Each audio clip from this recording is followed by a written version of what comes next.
ओम शांति। 3 अप्रैल 2021 की मुरली है। बाबा ने कहा, मीठे बच्चे, आत्म अभिमानी भव।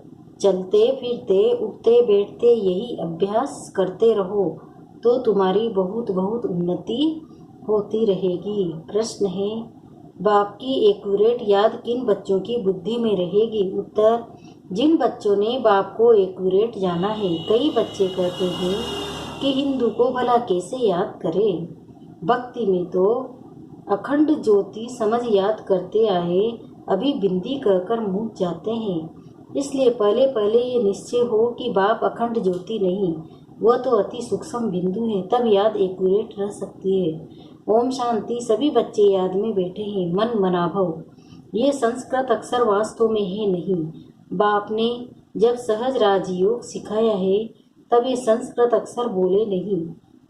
यह तो संस्कृत जानते ही नहीं है, बाप को हिंदी में ही समझाते हैं। बल ये रथ हिंदी, सिंधी तथा इंग्लिश जानने वाला है, परंतु बाप समझाते हिंदी में है। जो जिस धर्म का है उनकी अपनी भाषा है। यहाँ हिंदी भाषा ही चलती है। ये भाषा समझना सहज है और ये स्कूल भी वंडरफुल है। इसमें कोई भी कागज, पेंसिल, पन्ने आदि की दरकार नहीं रहती। यहाँ तो सिर्फ एक अक्षर को याद करना है, अर्थात बाप को याद करो। गॉड को अथवा ईश्वर को अथवा परमपिता परमात्मा को याद न करे, ये मुश्किल है। याद सभी करते हैं परंतु उनकी पहचान नहीं है। बाप ही आकर अपनी पहचान देते हैं। शास्त्रों में तो जो कल पहले की आयु इतनी लंबी लिख दी है, वो बाप आकर समझाते हैं। बहुत बड़ी बात भी नहीं है। अहिल्याएं, बूढ़ी बूढ़ी माताएं क्या समझेंगी? ये तो बहुत ही सहज है, कोई छोटे बच्चे भी समझ सकते हैं। बाबा अक्सर कोई नया नहीं है। शिव के मंदिर में जाते हैं तो बुद्धि में आता है कि ये शिव बाबा है, वह निराकार है। सभी मनुष्य मात्र बाबा कहते हैं। हम सब आत्माओं का बाप एक है। सब जीव की आत्माएं जो शरीर में निवास करती है बाप को याद करती है। सब धर्म वाले जो भी हैं सब परमपिता परमात्मा को याद करते जरूर है। वह परम धाम में रहने वाला बाप, हम भी वहाँ के रहने वाले हैं, तो अब सिर्फ बाप को याद करना है। चाहते भी है हम पावन बने, बुलाते भी हैं, हे पतित पावन को पावन करने वाले आओ। नई दुनिया पावन थी, अब फिर पुरानी हुई, इनको कोई नया नहीं कहेंगे। भारतवासी जानते हैं नए भारत में देवी देवता राज्य करते थे। जब नया भारत था तो उसके आगे क्या था? संगम। इससे भी सहज करना चाहिए। नए के आगे पुराना था। संगम को मनुष्य इतना सहज समझ नहीं सकते। न्यू वर्ड, ओल्ड वर्ड, इसके बीच को फिर संगम कहते हैं। बाप के लिए ही कहते हैं, हे पतित पावन आओ, आकर हमको पावन बनाओ। हम पतित बन गए हैं, नई दुनिया में कोई पुकारेंगे नहीं। अभी तुम्हारी समझ में आ गया है कि ये भारत पावन था। हे पतित पावन आओ, ये तो बहुत समय से बुलाते आए हैं। उनको ये पता नहीं है कि पति दुनिया कब पूरी होगी। कहते हैं शास्त्रों में ऐसे लिखा हुआ है कि अभी 40,000 वर्ष और कलयुग पति दुनिया चलेगी। बिल्कुल ही घोर अंधियारे में है, अभी तुम रोशनी में हो। बाप ने तुमको अब रोशनी में लाया है। ये 5,000 वर्ष में सृष्टि का चक्र पूरा होता है। कल की बात है, तुम राज्य करते थे, बरोबर ही लक्ष्मी नारायण का राज्य था, स्वर्ग था। पावन दुनिया में कोई उपद्रव आदि हो नहीं सकता। उपद्रव होता ही ये रावण राज्य में। यहाँ तुमको बाप समझाते हैं, तुम सम्मुख कानों से सुनते हो। कौन सुनते हैं? आत्मा। आत्मा को बड़ी खुशी होती है, हमको बाप फिर से आकर मिला है। बाप से वर्षा लिया था, अब बाप कहते मुझे याद करो। इसमें कोई लिखने पढ़ने की बात नहीं है। जब कोई आते हैं तो पूछा जाता है आपका कैसे आना हुआ, तो कहेंगे यहाँ के महात्मा से मिलने। क्यों, तुमको क्या चाहिए बताओ? कोई भिक्षा चाहिए? सन्यासी हो तो रोटी टुकड़ा चाहिए। सन्यासी किसके पास जाते हैं? वह रास्ते में मिलते हैं तो रिलीजियस मनुष्य समझते हैं ये फिर भी पवित्र मनुष्य हैं, इनको भोजन खिलाना अच्छा है। अभी तो पवित्रता भी नहीं रही, बिल्कुल ही तमो प्रधान दुनिया है। इसमें बड़ी गंदगी है। मनुष्य कितना हैरान होते हैं। यहाँ तो हैरान होने की कोई बात नहीं। बाप कहते हैं लिखने पढ़ने की भी बात नहीं है। ये पॉइंट्स आदि भी लिखते हैं धारणा करने के लिए। जैसे डॉक्टर लोगों के पास भी कितनी दवाइयाँ आदि होती है, इतनी सब दवाइयाँ याद रहती है, बैरिस्टर की बुद्धि में कितना लोग की बातें याद रहती है। तुमको याद क्या करना है, एक बात सो भी बड़ी सहज है। तुम कहते हो एक शिव बाबा को याद करो, वह कहते हैं शिव बाबा कैसे आएंगे, ये भी तुम्हारे सिवाय और किसी को पता नहीं है। ईश्वर कहाँ है? वो दो तो कहेंगे नाम रूप से न्यारा है, या फिर कह देते हैं सर्वव्यापी है। रात दिन का फर्क हो जाता है, दोनों अक्षर में नाम रूप से न्यारी कोई तो चीज है नहीं। फिर कह देते हैं कुत्ते बिल्ली सब में परमात्मा है। दोनों एक दो के अपोजिट बातें हो गई। तो बाप अपना परिचय दे कहते हैं मुझ बाप को याद करो, माया भी गाया भी जाता है सहज राजयोग। बाबा कहते हैं योग का अक्षर निकाल दो, याद करो। जैसे छोटा बच्चा माँ बाप को देखने से ही झट गले लग जाता है, पहले सोच करेगा क्या कि हमारे माँ बाप है, नहीं, इसमें सोच करने की बात ही नहीं। सिर्फ तुम्हें शिव बाबा को याद करना है। भक्ति मार्ग में भी तुम शिव पर फूल चढ़ाते आए हो। सोमनाथ का मंदिर कितना भारी बनाया हुआ है, जो बाद में मोहम्मद गजनवी ने आकर लूटा था। सोमनाथ का मंदिर भारत में नामी गिरामी है। सबसे पहले तो शिव की पूजा होनी चाहिए। बच्चों को ये नॉलेज अभी बुद्धि में आई है, बल पूजा आदि करते आए हो, परंतु तुमको ये पता ही नहीं था कि ये जड़ चित्र है, जरूर चैतन्य में आया होगा। तब तो वर्ष वर्ष शिव जयंती भी मनाते हैं, ये भी कहते हैं शिव महात्मा परमात्मा निराकार है, आत्मा जानती है, हम भी निराकार हैं। अभी तुम आत्म अभिमानी बनते हो, बहुत सहज है। वो तो हमारा बाबा है, ज्ञान का सागर है, सुख का सागर है, पतित पावन है। उनकी बहुत महिमा है, ब्रह्मा विष्णु शंकर की इतनी महिमा नहीं है, एक की भी महिमा गाते हैं। अब तुम बच्चे जानते हो, बाबा आकर हमको वर्षा दे रहे हैं। जैसे लोग बाप बच्चों का लालन पालन करते हैं, पढ़ाते नहीं हैं, पढ़ाई के लिए स्कूल में जाते हैं, फिर वानप्रस्थ में गुरु किया जाता है। आजकल तो छोटे बड़े सबको गुरु करा देते हैं, यहाँ तो तुम बच्चों को कहा जाता है शिव बाबा को याद करो।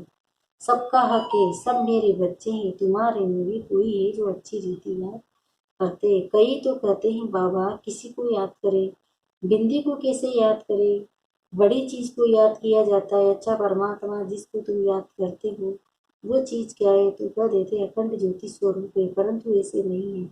अखंड ज्योति को याद करना रोग हो जाता है। याद तो एक्यूरेट चाहिए, पहले एक्यूरेट जानना चाहिए। बाप ही आकर अपना परिचय देते हो, फिर बच्चों को सारी सृष्टि के आदि मध्य अंत का समाचार भी सुनाते हैं, डिटेल में भी तो नटसेल में भी। अब आप कहते हैं बच्चे तुमको पावन बनना है, तो उसके लिए एक ही उपाय है, मुझे याद करो। मुझे कहते हैं पतित पावन, आत्मा को पावन बनाना। आत्मा ही कहती है हम पतित बन गए हैं, हम पावन थे अब पतित है। सब तमो प्रधान है, हर एक चीज पहले सतो प्रधान फिर तमो प्रधान होती है। आत्मा खुद कहती है मैं पतित बनी हूँ, मुझे पावन बनाओ। शांति धाम में पतित होते नहीं है, यहाँ पतित है तो दुखी है। जब पावन थे तो सुखी थे, तो आत्मा ही कहती है हमको पावन बनाओ तो हम दुख से छूट जाए। तुम समझते हो आत्मा ही सब कुछ करती है, आत्मा ही जज बैरिस्टर आदि बनती है। आत्मा ही कहती है मैं राजा हूँ, दूध फैलाना हूँ, अभी ये शरीर छोड़ दूसरा लेना है। इसको कहा जाता है आत्म अभिमानी। देह होते आत्म अभिमानी, रावण के राज्य में देह अभिमानी होते, आत्म अभिमानी अभी भाव बनाते हैं। इस समय आत्मा पति दुखी है तो पुकारती है हे बाबा आओ। ये भी तुम जानते हो ड्रामा प्लान अनुसार पतित से पावन, पावन से पतित बनते आए हैं। चक्र फिरता ही रहता है। अभी तुम्हारी बुद्धि में बैठा है हमारे 84 जन्म कैसे हुए। अभी ये सब भूलो मत, स्वदर्शन चक्रधारी हो रहो। उठते बैठते चलते फिरते बुद्धि में हमको सारी नॉलेज है। तुम समझते हो बेहद के बाद से हम बेहद का वर्षा ले रहे हैं। बाप बच्चों को समझाते हैं कि तुमको एक बाप को ही याद करना है। बाप को याद करना रोटी टुकड़ खाना है बस। मीठे मीठे सिकंदे बच्चों को बाप घड़ी घड़ी कहते हैं बच्चे पेट के लिए सिर्फ रोटी टुकड़ खाना है, पेट कोई जास्ती खाता नहीं है। एक पाव आटे का खाता है, दाल रोटी बस। 10 रुपए में भी मनुष्य पेट भरता है, तो 10,000 में भी पेट भरते हैं। गरीब लोग खाते भी क्या है, फिर भी हट्टे कट्टे रहते हैं। भिन्न भिन्न चीजें मनुष्य खाते हैं तो भी और ही बीमार पड़ जाते हैं। डॉक्टर लोग भी कहते हैं एक प्रकार का खाना खाओ तो बीमार नहीं होंगे। तो बाप भी समझाते रोटी टुकड़ खाओ, जो मिले उसमें खुश रहो। दाल रोटी जैसी और कोई चीज होती नहीं है। जास्ती लालच भी नहीं रहनी चाहिए। सन्यासी लोग क्या करते हैं, घर बार छोड़ जंगल में चले जाते हैं, तत्व को परमात्मा समझ याद करते, समझते ब्रह्म में लीन हो जाएंगे, परंतु ऐसे तो है नहीं। आत्मा तो अमर है, लीन होने की बात नहीं। बाकी आत्मा पवित्र अपवित्र बनती है। तुमको कितना अच्छा ज्ञान मिला है, तुम्हें प्रारब्ध भोगते हो, फिर ये ज्ञान भूल जाता है, फिर सीढ़ी उतरनी होती है। अब तुम्हारी बुद्धि में सारा ज्ञान बैठा हुआ है। बाप 84 जन्म कैसे भोगते हैं, ये पाठ कभी भी कोई का बंद नहीं होता। यह बना बनाया ड्रामा है जो फिरता ही रहता है। यह कह नहीं सकते कि भगवान ने कब कैसे कहाँ वेट बनाया, नहीं, ये तो चला ही आता है। वर्ड की जोगरोही रिपीट होती रहती है। इन बातों को कोई समझते ही नहीं है। तुम जानते हो, हम ड्रामा प्लान अनुसार आए हैं, अब फिर से ड्रामा अनुसार राज्य ले रहे हैं। यह बातें और कोई समझ नहीं सकते। पूछा जाता है ड्रामा सर्वशक्तिमान है या ईश्वर, तो कहते हैं ईश्वर सर्वशक्तिमान है। समझते हैं वह सब कुछ कर सकते हैं। बाप कहते हैं मैं भी ड्रामा के बंधन में बंधा हुआ हूँ, पतितों को पावन बनाने मुझे आना पड़ता है। तुम सतयुग में सुखी बन जाते हो, मैं भी जाकर विश्राम होता हूँ। परम धाम में तुम सिर खुले चढ़ जाते हो, तुम्हारी शेर पर सवारी है। तुम जानते हो सेकंड बाई सेकंड जो भी चलता है वो ड्रामा की नींद है। तुम बच्चों को कितनी अच्छी नॉलेज है। अब सिर्फ बाप और वर्षों को याद करो, बस कागज पेंसिल आदि की कोई दरकार नहीं है। ब्रह्मा बाबा भी पढ़ते हैं, ये तो कुछ रखते ही नहीं है। सिर्फ बाप को याद करना है तो वर्षा मिलेगा, कितना सहज है। यहाँ से तुम एवर हेल्दी बनेंगे।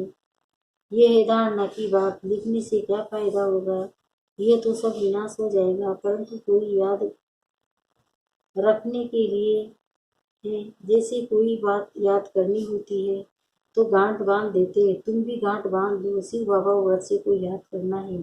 ये तो बहुत सहज योग अर्थात याद करते हैं। बाबा याद नहीं ठहरती, योग में कैसे बैठे, अरे लौकिक बात की याद उठते बैठते चलते फिरते रहती है। तुम भी सिर्फ याद करो, बस बेड़ा पार है। अच्छा, मीठे मीठे से खिलते बच्चों प्रति माता पिता बाप दादा का याद प्यार और गुड मॉर्निंग। रूहानी बाप की रूहानी बच्चों को नमस्ते। हम रूहानी बच्चों की भी रूहानी माता पिता बाप दादा को याद प्यार गुड मॉर्निंग। नमस्ते नमस्ते नमस्ते, शुक्रिया बाबा शुक्रिया, आपका पद्मा कदम शुक्रिया। धारणा के लिए मुख्य सार है। पहला है स्वदर्शन चक्रधारी बनना है। मैं शांत स्वरूप आत्मा हूँ, शांति के सागर की छत्र छाया में हूँ। धारणा के लिए मुख्य सार है स्वदर्शन चक्रधारी बन 84 का चक्र बुद्धि में फिराते रहना है।